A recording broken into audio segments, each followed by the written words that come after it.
Sizlarga shunday bitta voqea aytib beraman, hayron qolmaslikda ilojisi yo'q. Oddiy narsa hayotni shu darajada o'zgartirib yuborishi haqida eshitardim, lekin bu daraja deb o'ylamasdim. Har bir insonni tayyorlik darajasi juda ham muhim ekanligini angladim.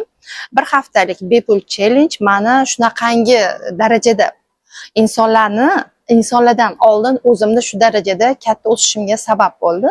Aynan bir haftalik bepul challenge-da men mazza qilib dars o'tdim. Nima deydi, borimni ochiq oydin mazza qilgan holatda insonlar bilan bo'lishdim va bu challenge-da g'olib bo'lgan inson bilan bitta oddiygina diagnostika konsultatsiyam bor edi.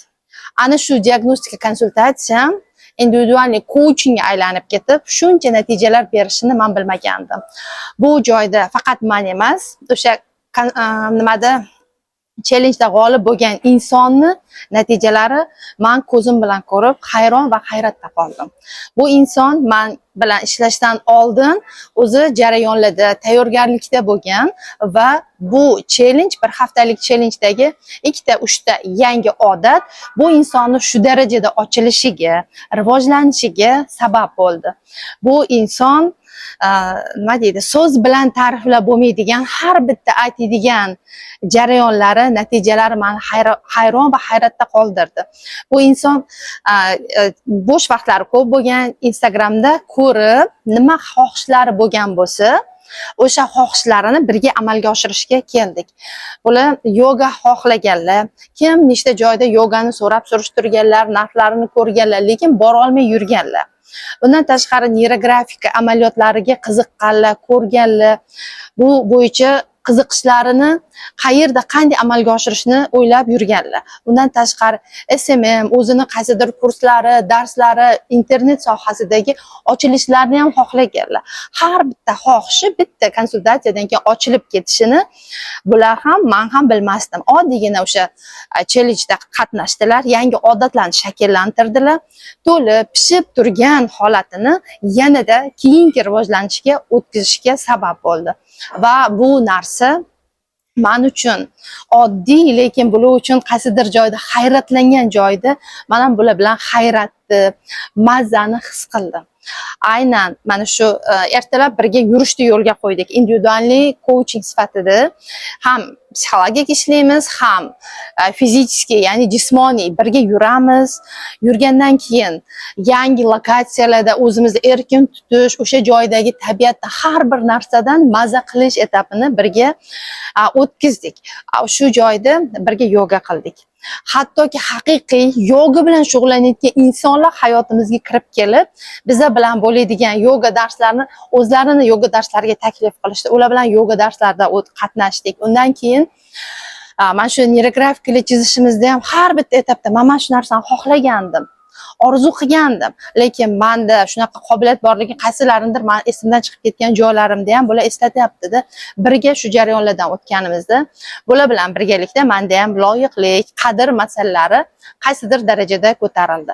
Bularda men hayron qolgan narsam, bir haftani ichida hozir o'tirib hisob-kitob qilib har bitta bo'lgan jarayonni ko'rib chiqqanimizda pul bo'yicha 3x ga, bir haftalik natija 3x ga oshgan. Undan tashqari munosabat masalasida erkinlik, tushunish, qadr, loyiqlik oshyapti.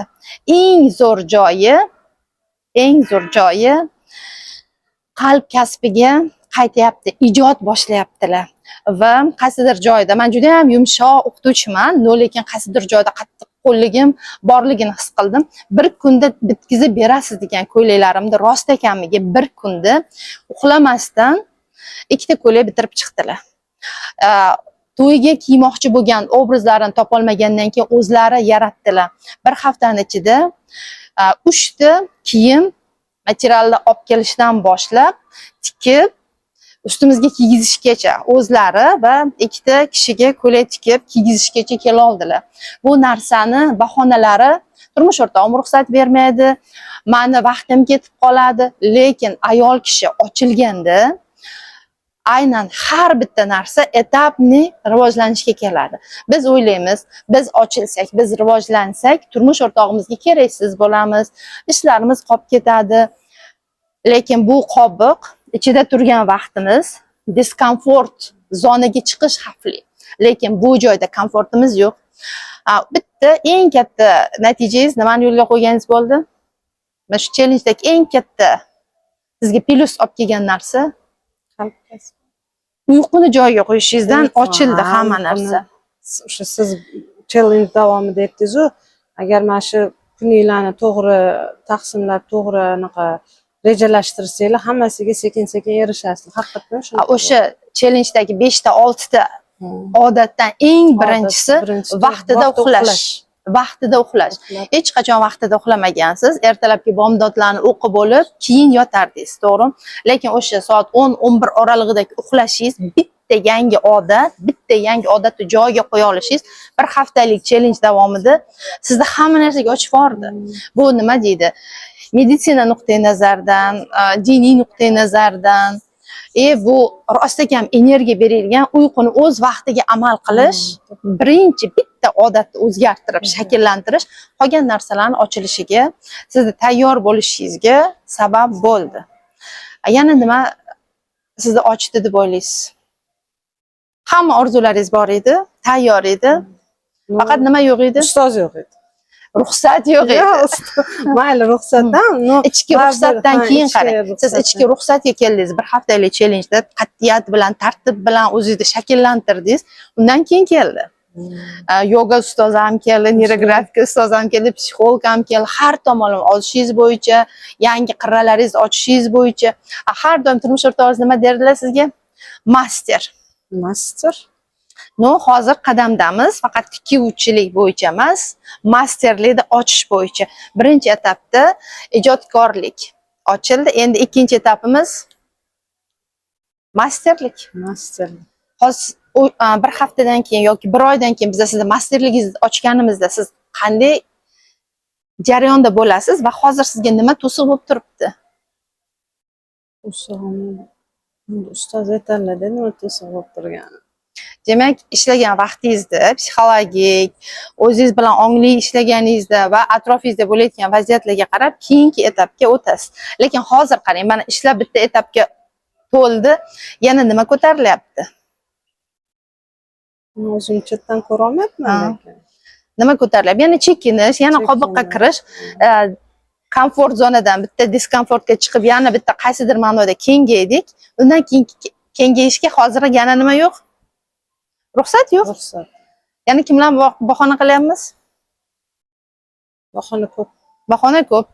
O'zingizni vaqtingiz yetmayapti, turmush o'rtog'ingiz ruxsat bermayapti. Yangi etapga o'tish siz uchun hali ongda yo'q-ku. Ongda yo'qligi sababli qo'rqinchli tuyulyapti va chekinishga, yana oldingi qobig'imizga kirishga harakat qilyapmiz. Lekin oldingi qobig'ingizga kirsangiz yashay olasizmi yana? Yo'q, endi bu darajaga endi chiqdik, undan ham tepaga chiqqim kelyapti o'sha, lekin ozgina o'zimga ishonmaslik. Lekin endi qarang, mana bitta etapdan ikkinchisiga o'tdik. Hozir siz yo pastga tushishingiz kerak yoki shuni saqlashingiz kerak. Uchinchi etap, undan balandroq etapga o'tishingiz kerak. Bu kimning qo'lida?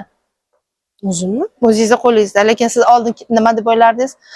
Onangizga, ukangizga, farzandlaringizga, turmush o'rtog'ingizga bog'liq deb o'ylardingiz. Hozir ko'rgan natijangiz siz shuni qilganligingizni ko'rsata oldi, to'g'rimi? O'z ustingizda ishladingiz.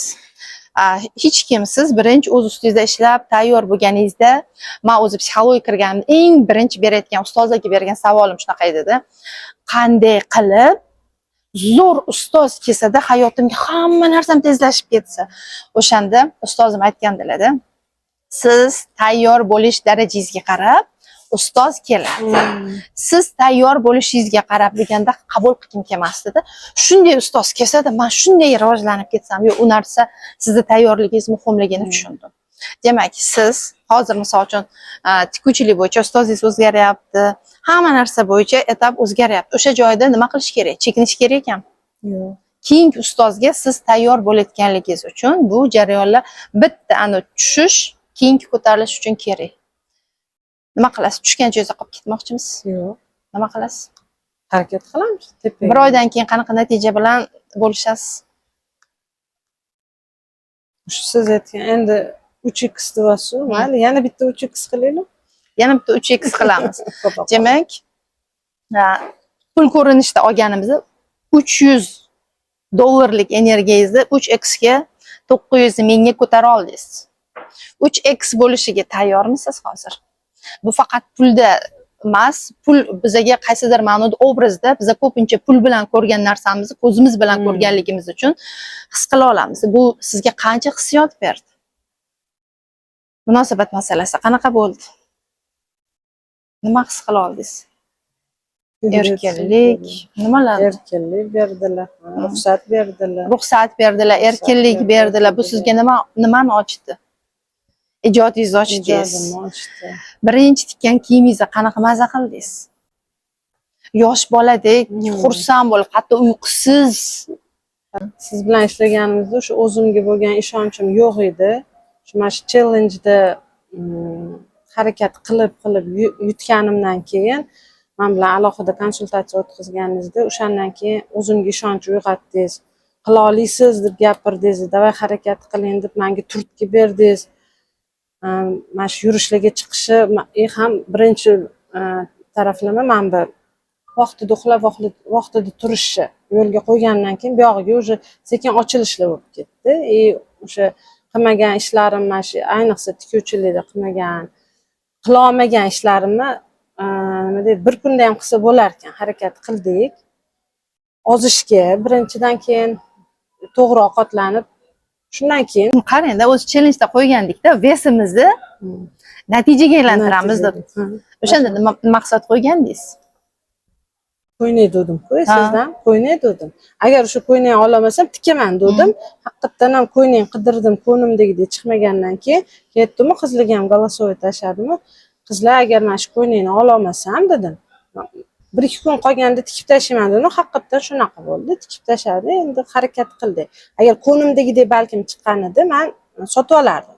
Chiqmagani ham yaxshiligi bo'ldi. O'zimni anaqa o'sha oldingi erisha olmagan nimamni ochib yubordi-da. Ijodingiz ochdi. Ijodim. Yana bir oydan keyin qanaqa natija bilan bo'lishni xohlaysiz? O'zim hali o'zimga ishonch endi. Yo'q, hamma narsa sizning qo'lingizda bo'lsa, nimani xohlagan bo'lardingiz? Ko'p narsa, ko'p, menimcha ko'p ish qila olardim. Qila olmayman, faqat oldimda tursangiz bo'ldi. Demak, oldingizdagi odam rost ekan fizически turishi shart emas. Qo'llab-quvvatlash onlaynda davom ettirish mumkin. Chunki yo'lga qo'yib oldik-ku. Bir oydan keyin qaysi natijangizni nishonlagan chaqirasiz? Bir oydan keyin. Siz baribir o'zingiz chetdan menga qaraysiz-ku, nima deb bo'lsa, men hozir o'zim yetmayapti-yu, lekin siz mana shu turtkingiz bilan bo'lyapti. Kiyim tika olasiz degan narsa bilan rost ekan 3 ta kiyim ko'rsata oldik. Ha. Endi bir oydan keyin Atilini ochilishida inshaalloh ochamiz. Shogirdlik kursiga qadam tashlagan bo'lamiz. Bo'ladimi? Bo'ladi. Bundan ham zo'r. Demak, challenjdagi maqsadimiz keraksiz, ortiqcha biz uchun xizmat qilib bo'lgan yog'larni natijaga almashtirish edi. Natijaga erisha oldingizmi? Erisha oldim, Allohga shukr. Endi nima qilamiz? Vesimizni yanada ko'proq ves yo'qotsa, yanada ko'proq natijalarga erishamiz. Demak, biz vesimizdan norozi bo'lmadik, nolamadik, bizga xizmat qildi. Rahmat aytib, uni natija bilan almashtirish.